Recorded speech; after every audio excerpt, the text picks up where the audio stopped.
Get ready.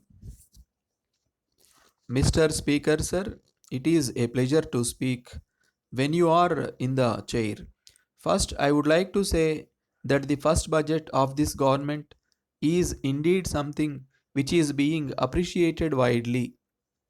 However, we are also surprised to note that the stock markets have now gone down for some reason. In this connection, I would like to point out that from my own experience, it has nothing to do with the budget.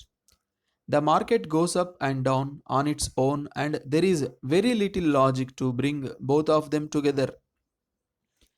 Mr. Speaker, sir, I would say that this is not the best budget, but it may actually create what we most need. That is to say, it may create more jobs. This budget has been presented at such a time when the employment situation is worsening day by day. There has been decline in growth of our gross domestic product, and there has been slowdown in consumption. The uneven monsoon, global trade tensions, and problems in credit market are some of the issues we are facing now.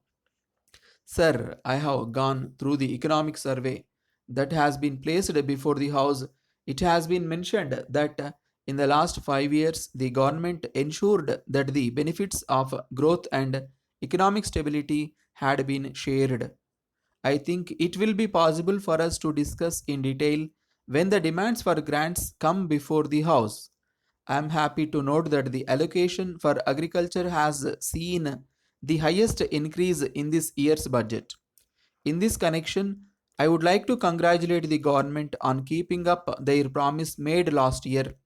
In addition to that, I find that the allocation for railways and the devolution of funds to the state governments have also increased considerably.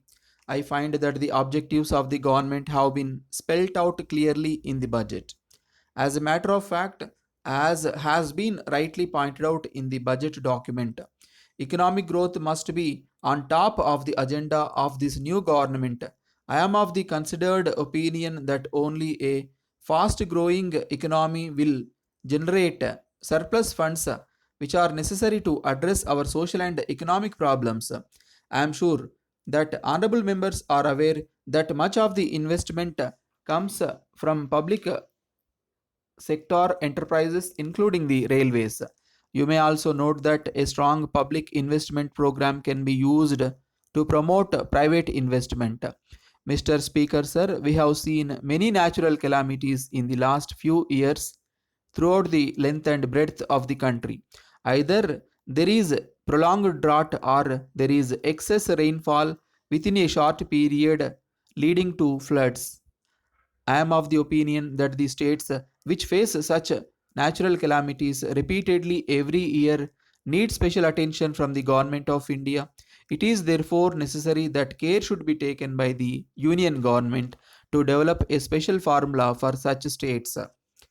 From the papers placed on the floor of the house, I find that many states which have taken good efforts for reduction of poverty have been particularly affected by natural calamities. These frequent floods and cyclones have resulted in loss of life and property. As a matter of fact, these events have the effect of pulling the states back from their development. You may have noted that we need thousands of crores of rupees to restore normalcy after a massive flood, and the economy of the state is badly affected. In this connection, I have a point to make before this house. Many of the eastern states which have been badly affected are rich in coal mines. They are yet to get coal royalty from the central government.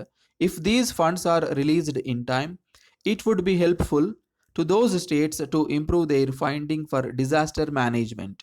Before concluding, I would like to congratulate the Honorable Finance Minister and the Honorable Prime Minister on a bold and revolutionary budget. It gives me great pleasure to state that every section of the society has been taken care of by this budget. If we have to say a few words about the budget, it is worthwhile to mention that this budget concentrates on rural India, namely the poor and the farmers. As you know, nothing can stop the growth of our country if these sections of society are enriched as early as possible. Sir, with these few words, I conclude my speech.